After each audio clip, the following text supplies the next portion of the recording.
I think it's safe to say that 2025 was a pretty consequential year in Mormon history. Now, last week I did a video talking about the scholarship that was produced by historians and other Mormon studies scholars over the last 12 months. But in this video, I want to talk about events, tensions, episodes that took place in 2025 that future historians and scholars may see as consequential. Now, I want to add a few qualifications at the very start. First, it's still quite early. We don't know the long-term impact of many of these events, nor do we fully know everything that happened. If you look back on Mormon history, there are things that would happen in various years that the general public was not aware of that then become quite significant later on. Some things that might appear quite significant now might fade with time, and things that look insignificant right now might grow in importance. And while I could just do a laundry list of a number of important things and events, I'm just going to highlight four main categories: leadership turnover, curriculum developments, policy adaptations, and cultural fascinations. And I also want to make clear at the very start that I've done individual videos on nearly everything that I'll be discussing on this particular video, which means I'm going to have to be very brief. Otherwise, this would be on way too long and no one wants to hear me drone on during the holiday season. But if you're interested on any of these particular topics, you can go back in my video archive and likely find a video that is focused on that topic. And if I miss anything, please let me know in the comments. But before I get to today's topics and the events from the past year, let me do a quick pitch for this channel. If you enjoyed this type of nerdy content where we dig into the past and the present and see how they connect, make sure you are subscribed to this channel. And if you would like to give back, which brings a few potential benefits like early access to videos, you can become a member. And I am so very grateful for the many of you who have taken that plunge. You make it possible for me and my wonderful producer, Anthony, to put in the time necessary for these videos. I also strongly recommend subscribing to my Kit newsletter. You can find a link in the video description that will provide you usually every other week and an email with links to all my different videos on different platforms, news, updates, scheduling things, all of those to keep you informed on all this nonsense that I'm about. And finally, mark your calendar because every first Wednesday of the month, I do a live Zoom discussion, and I'm really excited for the live Zoom discussion that will take place Wednesday, January 7th at 7 p.m. Mountain Time. I will have none other than the biblical scholar Daniel McClellan, who will be joining me as we talk about Mormonism and Scripture and Mormonism and the Bible, and you get to come and ask your own questions. It should be a lot of fun. So subscribe, become a member if you'd like, subscribe to the newsletter, mark your calendar for the live discussion on January 7th. Now let's get into 2025 in Mormon history. 2025 was the first year in the history of the broader Mormon diaspora that both of the two largest denominations appointed new prophets and presidents of their traditions. And both of these appointments can be seen as a culmination of trajectories within those movements that date back to 1984. In Community of Christ, they appointed Stacy Cram as their new prophet and president. In many ways, the culmination, the fruition of a movement within what was then the RLDS Church, now Community of Christ, since they announced through prophetic revelation in 1984 that women will be ordained to the priesthood. Stacy Cram was ordained to the priesthood just a few years later, like a broader wave of women joining our LDS leadership. She moved up into the ranks, and now she is the first woman to be ordained president of a major Mormon denomination, which is quite consequential and shows how the Community of Christ has developed over the past few decades. In the LDS world, Russell M. Nelson, who became the oldest president in the LDS Church's history when he turned 101 earlier this year, passed away and was replaced by Dallin H. Oaks. Oakes has arguably been the most consequential, influential apostle in modern Mormonism since his appointment in, you guessed it, the year 1984. He has shaped the church's discourse on law, sexuality, and religious freedom. But in response to the question that I often get, and that many might have in their minds, are we going to see any major changes in a Dallin H. Oakes presidency? I'm quite skeptical, in part due to what appears to be his age and health issues now, but in part because I think Latter-day Saints already live in the church that Dallin H. Oakes helped build. That this is in many ways the fruition, the capstone of him shaping the church over the last 40 years or so.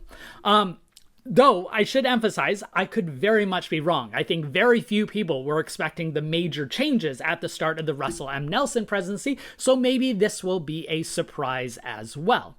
What I do think we see a change in LDS leadership is a change in demeanor and persona coming from that church authority. We see very different charismatic approaches from Russell M. Nelson, who seemed to bask in the limelight and embrace the charismatic position of a prophetic leader, and Dallin H. Oakes, who is much more of a lawyer and a legislator and an administrator. Several people have pointed out that Russell M. Nelson operated like a surgeon, which was his career, where he believed an individual can go in and make decisive actions, where Dallin H. Oakes acts more like a lawyer within a legal team, trying to build consensus and show a unified front, a bit less comfortable with the limelight. And I think we see this already in the Oakes presidency. He was very slow and deliberate in the reorganization of the first presidency, which meant having the first general conference in over a half century that did not have a first presidency at the helm. He was very structured and brief in the new first presidency's opening press conference, not even opening up to questions to journalists, which we saw in the past. It's almost like a legal brief or an opening statement, rather than more of an engagement with modern media. And then we saw more recently, and I'll get to this in more detail later on in the video, when they announced the Portland, Maine temple, the first temple to be announced in the Oakes presidency. It wasn't announced by Oakes from the pulpit, but rather was announced locally at a Portland, Maine regional conference that was then talked about in the church news. I think it's fair to say Nelson took glee in announcing these new temples at General Conference, something that Oakes does not seem as, invested in. So, I also think that these changes raise questions over leadership in both Community of Christ and LDS traditions. Stacey Cram, as the new prophet president of Community of Christ, is facing some dire questions, similar to many liberal denominations across the nation and the world. And Dallin H. Oakes and the LDS church tradition are facing questions of age, the elderly leadership and how it works, as well as this bureaucratic hierarchical institution in a period in which those types of established institutions are largely under siege from across the ideological spectrum. And these moments of institutional turnover often highlight those questions and bring much more focus on institutional questions that otherwise might fall into the background. Now let's talk about curriculum, because it's important to trace these changes in LDS church curriculum over the years, because this is often the best vantage point to chart change over time, that what's being taught in church Sunday school, in church books, that they tell us what a church is believing at a certain point, and we can compare it over the decades. That's what we historians often do. We pick up these curriculum books from the 1940s, and that tells us what Mormons are doing during this time. So looking at the LDS curriculum in the 2025 period can tell us a lot. Remember that this year started in January with the LDS Church releasing new cartoon books meant to instruct primary age children, and it included an entire lesson on Joseph Smith's introduction of polygamy. Here you see the Salt Lake Tribune story on this. And by the way, I include a lot of links to Salt Lake Tribune stories in the video description, because I really do believe those Salt Lake Tribune essays, especially those by Peggy Fletcher Stack, are the first draft of history that are allowing us to keep track year over year. What those polygamy cartoon lessons demonstrated is the Latter-day Saint Church still struggling with how to present and understand polygamy. especially Joseph Smith's polygamous sealings to young children. And the fact that the church ended up revising those cartoon lessons in response to a public outcry show that this is not a settled issue, and it's still in debate, especially with the rising number of Latter-day Saints who deny that Joseph Smith practiced polygamy, something that historians vehemently oppose, that denial movement, because in history speak, there is a clear consensus that he did practice polygamy, and now Latter-day Saints having to confront that past is still quite troubling. But I think one of the biggest points of church curriculum that help us chart what the LDS institution currently accepts as official doctrine, belief, and the past is 2 batches of 3 topics and questions pages that were released back in March and then during the summer. The first batch of 3 topics and question pages. Now remember, these topics and questions pages are an expanded version of like the topics, the gospel topic essays, which received a lot of attention a decade ago, that are meant to provide easy answers to frequently asked questions. And in March, they released topics and question pages on religion and evolution, race and the church, and women and leadership. Now, by the way, I did videos on each of these pages, so feel free to go back and see them. I thought the religion and evolution page was a pretty accurate portrayal of the church becoming much more pro-science over the years, though there are lingering questions and issues. I thought the women and leadership page was maddening in some ways and how it deals with gender roles today and elides over some issues while championing others. And as I'll discuss later on in the video, I really think this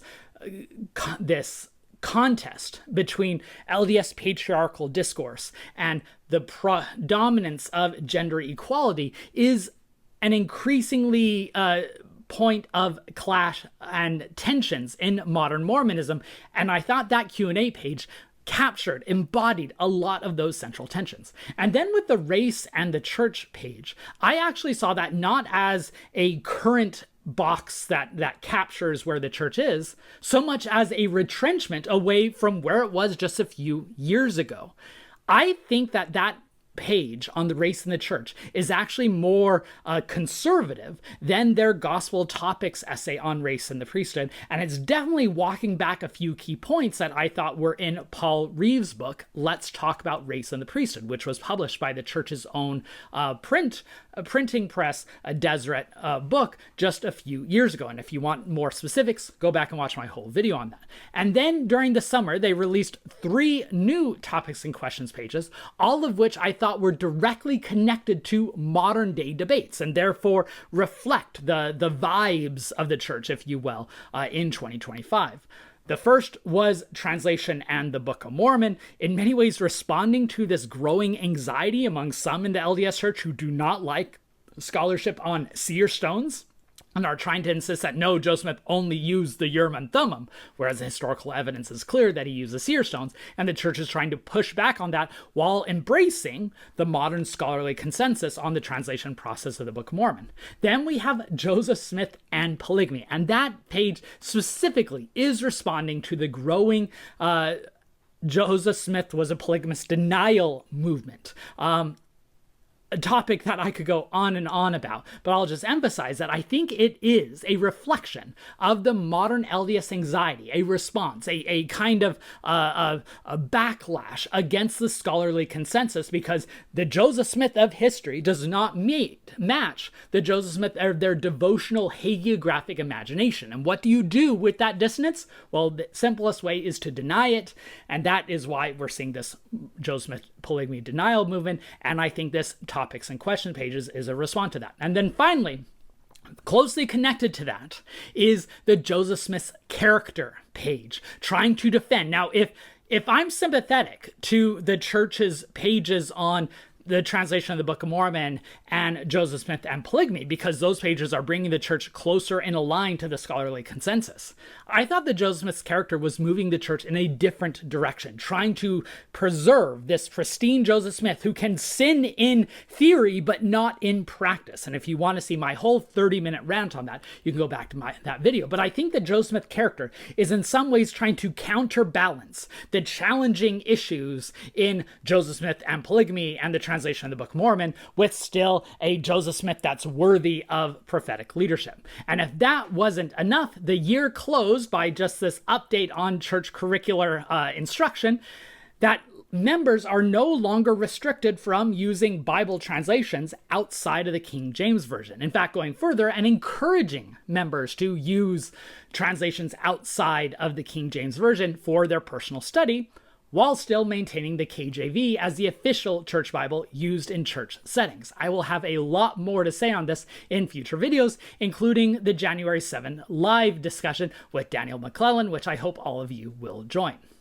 And just as a quick plug, another fun development related to the church's curriculum over the last year is the leadership's decision to make available digital copies of John Taylor's 1886 Revelation on polygamy, which was one of the most important archival developments for us nerdy historians over the past decade, acknowledging both the existence of a document that the church had long denied even existed and making high-resolution scans so that we can better wrestle with that historical period, because it also raises questions about prophetic authority, fallibility, and revelations, and what happens when a prophet gives one revelation that seems to be contradicted with, say, Wilford Woodruff's manifesto on polygamy.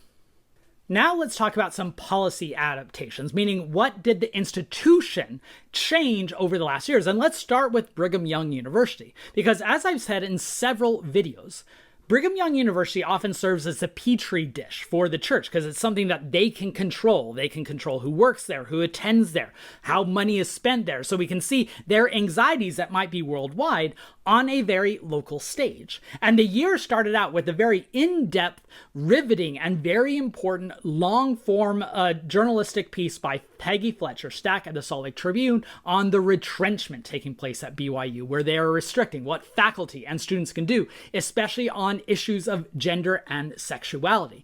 As I've discussed in previous videos, this is a cyclical issue in the church where sometimes they want BYU to be at the foreground of education, which means assimilating into broader academic discussions. And sometimes they fear that assimilation is going too far, and so they want to pull back and retrench.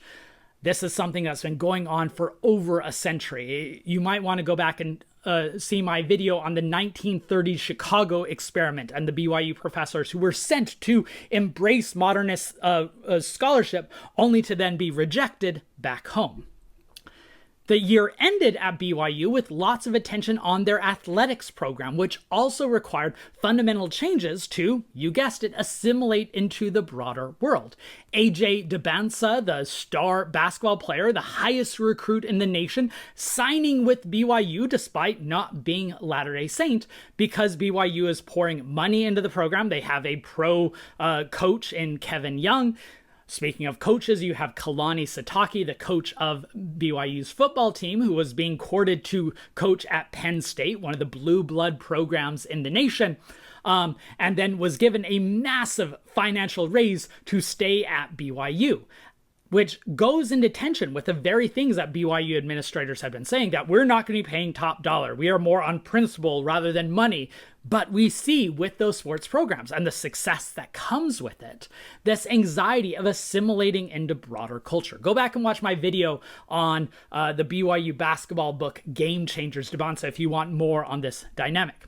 In the LDS Church, we also saw a change in age for sister missionaries going out on missions, going from 19 to 18, which means it is now the same age for men going on missions. Though notably, they retain the rhetoric that while men are expected to go on missions, it is an option for young women. There might be some long-lasting consequences from that change. If more women go on missions, that means that mission experience is going to shape their expectations Revelations. I really think that that has already shaped women's experiences in the church over the last decade since they moved their age from 21 to 19, and that might change. The church also announced that they are no longer going to be holding Saturday night sessions at the General Conference, taking the sessions from 5 to 4, which I'm sure many Latter-day Saints are celebrating because it means not having to sit through another 2 hours. But it does mean the end of what had been a women's session going back decades in the faith.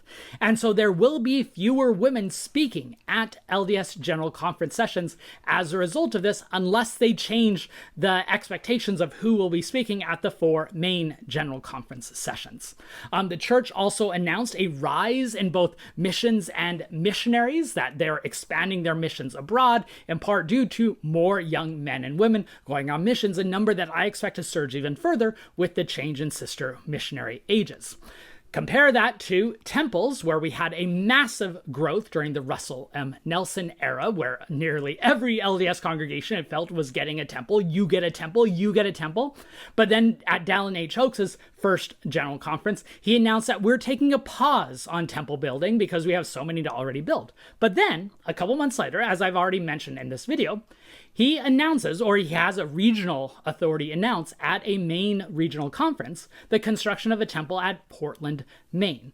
I think in some ways that demonstrates, as I've already touched on, a change in persona and leadership style from Nelson to Oaks, but it also might demonstrate, one, that the building of temples is no longer as significant as it used to be just because there are so many. And two, that there might be a tighter connection of these temples to local congregations, meaning a decentralizing impulse that pushes the temple understanding from a broader institutional narrative to a local institutional narrative.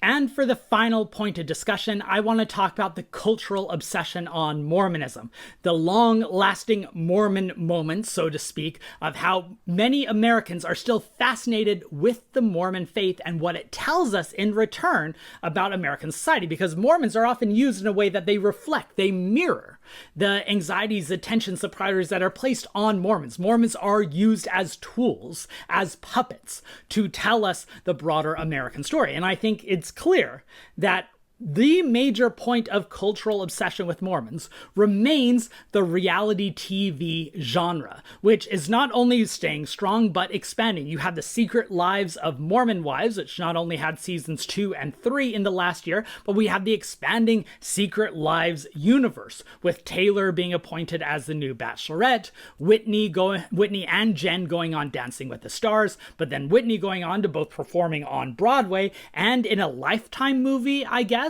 And then Macy had her own book that got lots of press and attention, and I will note, apparently is a lot more nuanced and sophisticated in engaging with Mormonism than you see on the show, which is a good reminder that these reality TV shows are often constructed by producers with an important aim and should not be taken as a direct mimeograph of what's actually happening, including what these individuals believe. We also have The Real Housewives of Salt Lake City, which you might have seen John Oliver going on Stephen Colbert saying that The Real Housewives of Salt Lake City is the best cultural production in America right now, which I think shows this fascination with Mormons acting bad.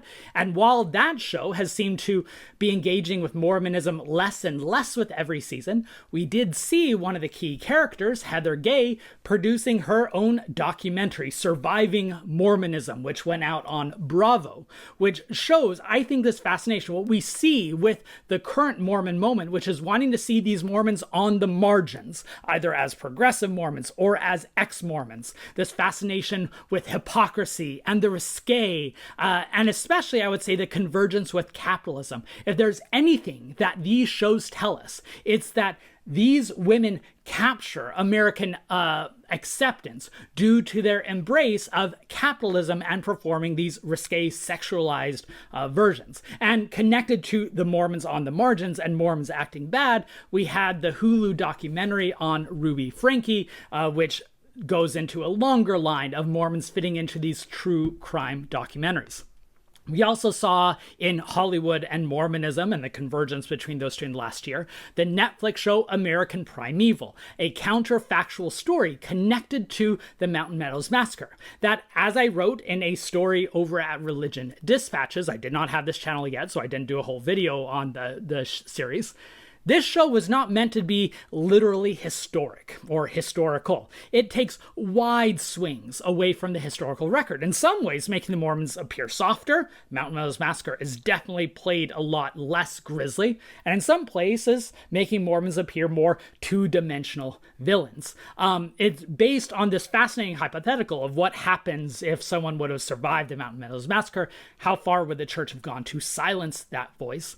But it goes a lot further to tell this story, as I talked about in my essay, of this uncivilized frontier of lots of people who are acting irrational, return to their basic instincts, therefore the American primeval, and the army, of all people, representing the civilized force. Which I thought as an interesting twist, right? There is a massacre of Shoshone, which is depicted in the show. But in the show, the massacre is done by the Mormons, and in real life, the massacre was done by the U.S. Army, which shows these roles being flipped in the American imagination of who's the good guy and who's the bad guy on the American West. It's just another example of Mormons being used for painting a particular tapestry of American history that may not actually be accurate or historical. Another point of cultural fascination and obsession, of course, is politics. And we saw two very diverging trajectories of how the LDS community fits within American politics. On the one hand, you have Senator Mike Lee, who represents the further MAGAification of some, moving toward the MAGA movement of Donald Trump. And on the other hand, you have the Mormon Women for Ethical Government, due to their successful pushing for the redistricting in Utah, represent a more moderate form, or a progressive form, some would accuse them. Simultaneously, we've seen an unfortunate, I would say, rise in anti-Mormon rhetoric from some on the right, which can be concomitant to the type of anti-Mormonism you see from the left. Both Candace Owens in the wake of the Charlie Kirk tragedy, as well as Tim Ballard, who went from being the Mormon poster boy to now being an ex-anti-Mormon, using the rhetoric. And both Candace Owens and Tim Ballard are using the rhetoric of the deep state and calling Mormonism the deep church as part of this broader conspiracy, which just shows that if you have a conspiratorial worldview, any institution can fill in those gaps, and Mormonism is doing that for some. We also saw a rise in evangelical anti-Mormonism in the last year, which I think is similarly interesting in the longer scope of things. And then finally, in media news, this discussion would not be complete with a couple moments of tragedy. The tragic shootings that took place in Grand Blanc, Michigan, with several fatalities due to someone who went in and shot at an LDS worship service, as well as the tragedies connected to Wade Christofferson, brother to LDS First Presidency counselor D. Todd Christofferson, who has been indicted and charged with some very gruesome details of child sexual abuse connected to his role in the LDS Church. So were a lot of points of tragedy fitting into that much larger story of American obsession with the Mormon community. So what are some of the lasting lessons we can take from 2025? Well, here are a few, let's call them questions or themes that I'm taking with me that I think historians might look back to 2025 with these themes in mind. First, Mormonism remains a very institutional and organized top-down religion during an era that is both anti-institutional and anti-organized religion.